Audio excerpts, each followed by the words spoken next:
What if the problem isn't that life has lost its color, but that you've forgotten how to see it? Maybe your love for life didn't vanish. Maybe it's just buried beneath distractions, burnout, and expectations that were never yours to begin with. So let me ask you, with complete honesty, when was the last time you felt truly alive? Maybe that feeling faded between unread emails, performative smiles, and endless scrolling through curated lives. Or maybe somewhere along the line, you stopped inhabiting yourself. You began to drift, like a ghost of who you once were. You function, deliver, maintain. But you don't burn, you don't shiver, you don't live. Here's the uncomfortable truth. Life isn't hollow. You've just wandered so far from your inner world that you can't feel it anymore. Like a fish searching for the ocean, unaware it's already swimming in it. That's you, looking outside for something that only reveals itself when you pause. But how do you stop when everything around you screams, "Go"? Carl Jung saw it clearly. Who looks outside dreams. Who looks inside awakens. So tell me, when was the last time you truly awakened? When did you last hear your own voice? Without filters, without the background noise, without the lies you tell yourself, just to get through the day. It's not enough to be alive. You must be here. And in today's world, being present is a rebellious act. What we call normal life has become a polished disguise for emptiness. You meet expectations, hit targets, tick boxes, except your own.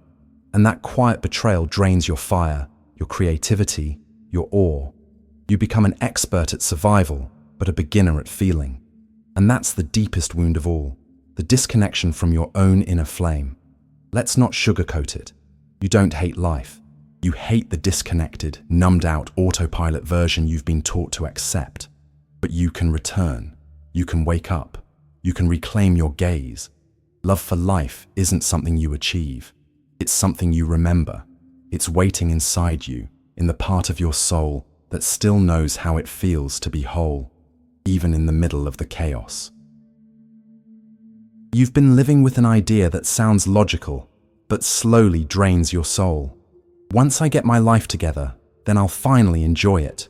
And so, you keep chasing after a more polished version of yourself, as if fulfillment were a deadline on your calendar, but it never arrives. It's never enough. There's always something missing. One more task, one more self-help ritual, one more condition before you can say, now I deserve to be happy. But that's not progress. That's spiritual burnout dressed as discipline. And we call it goals, purpose, planning. When in truth, it's just running away from ourselves in disguise. Because the present moment, just as it is, feels unworthy. It feels like a waiting room for a better life. And that, according to Jung, is the beginning of a soul sickness, the denial of what already exists. We're stuck in a cruel paradox. The harder you try to fix your life, the further you drift from actually living it. You want to optimize everything, your habits, your mindset, your mornings. But in doing so, you lose touch with the most basic thing: being, breathing, feeling your feet on the ground, looking without analyzing, listening without planning your reply, hugging without measuring its purpose. Modern life has trained us to be excellent at fixing things outside, but emotionally illiterate within. We want checklists and courses and clean aesthetics. But we avoid the raw place inside us, the one holding the shadow, the emotions you hide, the grief you downplay, the pain you've denied because it doesn't fit the image of who you're supposed to be. Jung said it clearly: the more you reject your shadow, the more power it gains over you. And it doesn't show up as a monster under your bed. It shows up as chronic dissatisfaction, as cycles you can't break, as anxiety that doesn't go away, even after the morning meditation, as emptiness at the end of a productive day. It's your inner world screaming for your presence. And the worst part, our culture feeds that disconnection. It glorifies curated perfection, viral motivation, and the myth of being endlessly better. It whispers that you need to be extraordinary to deserve love, peace, or even rest. But that's the big lie. You don't need to be fixed to fall in love with your life again. You don't need another course or a perfect morning routine. You need to come home to yourself. You need to drop the armor and feel. To love not from achievement, but from surrender. Not from control, but from radical acceptance. And acceptance doesn't mean giving up. It means waking up. Looking honestly at what is, even if it's uncomfortable. To hold your sadness without fear. To witness your fear without fleeing. To sit with your unmet parts without judgment or agenda. That is the quiet revolution. That is where healing begins. Not with improvement, but with presence. Life isn't a puzzle to solve. It's a mystery to inhabit. A dance between your light and your dark. Between what you show and what you hide. And when you stop trying to change everything, something sacred happens. You begin to feel, maybe for the first time. Because presence isn't passive, it's power. It takes courage to be here, especially when things don't make sense, especially when it hurts, especially when you're lost. Have you noticed how often you end your day completely drained, yet nothing truly meaningful happened? It's not just your body that's tired, it's your soul. Because living in disconnection is exhausting. You smile when you don't mean it. You listen without hearing. You comply without conviction. You wear mask after mask until you forget the shape of your own face. That's not living. That's performing, playing the role of the functional adult, while a silent part of you, a younger, softer part, still waits to be seen, still longs for authenticity. But the world taught you that being yourself wasn't enough, that you had to be more productive, more enlightened, more attractive, more composed, always more, never simply human. And here's what happens when you deny that basic humanity. Life starts charging interest. It shows up in the form of insomnia, of mysterious physical symptoms doctors can't explain, of a constant anxiety that resists therapy and breathwork alike, of sadness with no clear cause. These aren't malfunctions, they're messages. Your body isn't asking you to fix life, it's asking you to feel it. It wants you here. Every moment of disconnection, your body keeps score. This isn't just poetic, it's biological. Studies show that a mind in perpetual distraction weakens the immune system, throws your heart rhythms out of sync, and wreaks havoc on your hormonal balance. Your nervous system knows when you're faking it. It hears the forced mantras. It senses the smile that doesn't reach your eyes. And meanwhile, everything outside looks fine. You're productive, social, funny even. But come nightfall, the silence becomes unbearable. That's the crack. That's the divide. You're split between what you show and what you feel. Between what the world applauds and what your heart mourns. Between your projected self and your present one. How many times have you said yes when every cell in your body screamed no? How often have you swallowed an emotion because it wasn't the right time? How often have you done what was expected at the cost of what was true? These micro-betrayals pile up, and slowly they turn into a deep, invisible wound that bleeds in secret. And then you wonder why joy feels out of reach. The conflict deepens because somewhere along the way, you confused presence with weakness. You learned that to slow down is to fall behind, that to feel deeply is to lose control, that to cry is to fail. So you hardened. Your voice, your muscles, your heart. You trained yourself to resist, but forgot how to receive. And that numbness, it doesn't just block pain, it blocks joy too. Take a look at your life, honestly. When was the last time a song moved you to tears? When did you last walk without rushing, just to walk? When was the last time you hugged someone with your heart, not just your arms? If these questions make you uncomfortable, that's not a reason to judge yourself.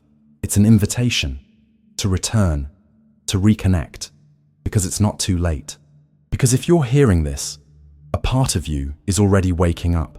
Jung believed that inner conflict isn't something to eradicate, it's something to integrate. And maybe that's what you're feeling right now. A quiet pull, a spiritual tremor, a calling to stop running, to sit with your contradictions, to let them speak, to let life feel messy without rushing to fix it. Because sometimes pain isn't a problem. It's a portal, a doorway, a bridge.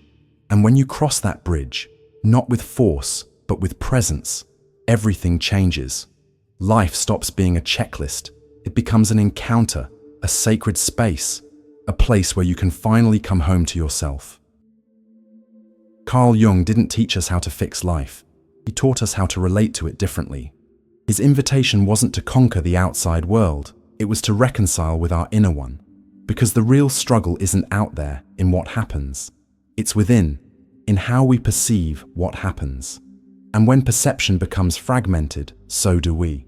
We split into countless versions of ourselves, each one disconnected from the whole. One of Jung's most powerful insights was the concept of the shadow, the parts of you that you don't show, the emotions you suppress, the desires you deny. It's everything you've exiled because it didn't fit your idea of what it means to be good, successful, spiritual, or strong. It's what you hide from others, and often from yourself. Not because you're weak, but because you were never taught how to hold it. And here's the paradox. The more you disown your shadow, the more it runs your life. It doesn't disappear. It camouflages. It seeps into your decisions, your relationships, your repeated disappointments. It shows up as self-sabotage, as burnout masked as ambition, as discontent that no amount of wins can resolve. Your shadow isn't here to punish you. It's here to be seen, to be reclaimed. Denying the shadow is denying your humanity. And that's the most dangerous kind of suffering, the one that looks normal on the outside. Because instead of living as a whole being, you live as a project in constant revision, always adjusting, always hiding, always hoping that maybe next month, next habit, next milestone, you'll finally be enough. But wholeness doesn't come from perfection. It comes from embracing your totality, from being able to say, this is also me, the parts you're proud of, the parts you're ashamed of, the sacred and the messy, the strong and the uncertain. That's where real spirituality begins, not in transcendence, but in radical inclusion. Jung also spoke of something rare in today's world, passive attention, a state of awareness that doesn't rush to fix, explain, or judge. It just witnesses. It receives without interrupting. It listens without editing. It sees without dissecting.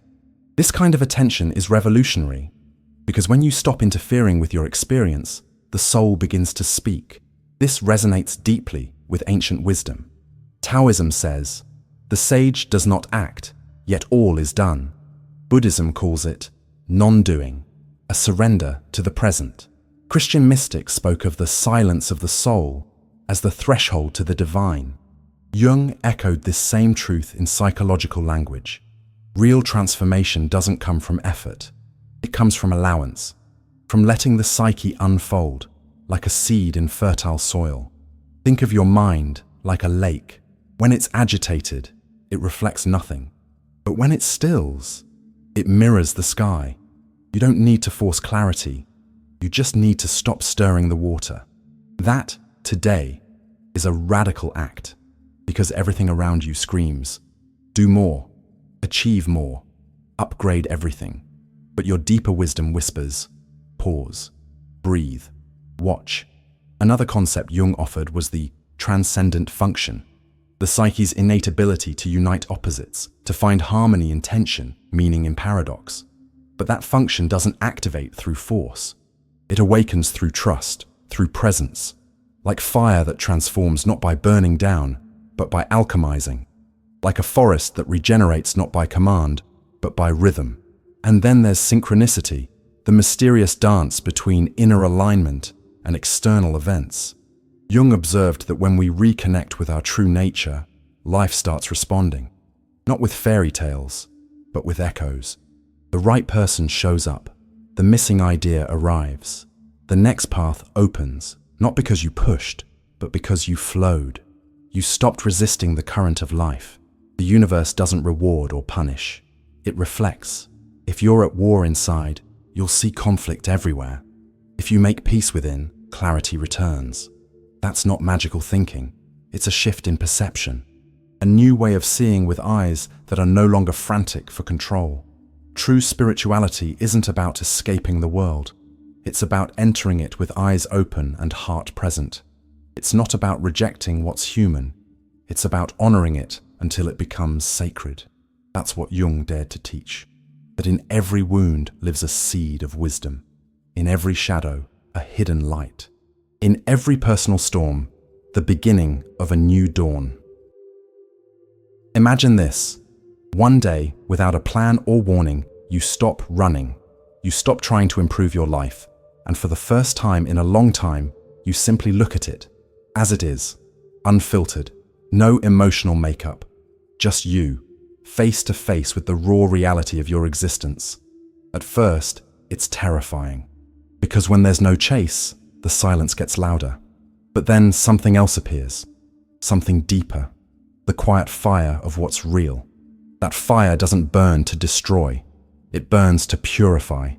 It's the sacred heat of inner alchemy, the slow, patient process where you stop seeing yourself as a broken machine to be fixed and start recognizing yourself as a living process, something evolving, unfolding, becoming, even when it hurts, even when you don't understand.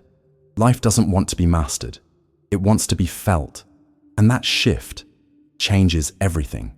You no longer need to manage every emotion. You allow yourself to feel. You stop obsessing over your thoughts. You witness them like clouds passing overhead. You stop chasing a better version. You return to the truest one, the one you abandoned in pursuit of perfection. That is real power. Not the power of the ego, which wants control and certainty, but the silent strength of the soul, which dares to be present. Jung reminded us, true transformation doesn't happen through force.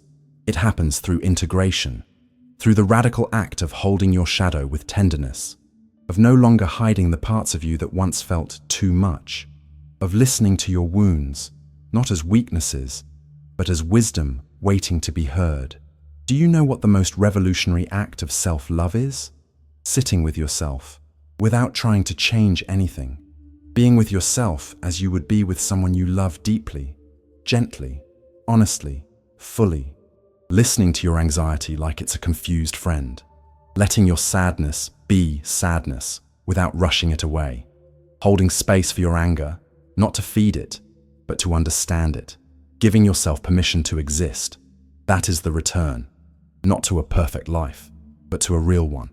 A life where you can cry without shame, laugh without permission, rest without guilt. A life where you don't need to justify your presence. Because you've remembered, your worth is not in what you produce, it's in who you are, when you're fully here. And here's the beautiful paradox. The more you allow yourself to just be, the less you need things to change. And in that surrender, something miraculous happens. Change begins to unfold naturally, not because you pushed harder, but because you stopped resisting who you are. You became whole again, aligned, authentic, and authenticity. It radiates. People feel it. They trust it. They're drawn to it. Your relationships shift. Your body softens. Your mind slows down. Not because you achieved some new state, but because you stopped pretending. You stopped abandoning yourself in the name of being better. This turning point isn't magic. It's presence. It's choosing to meet the chaos with compassion, to walk through pain with dignity, to take your life in your hands. Not to force it into shape, but to walk with it, like a gardener tending the soil.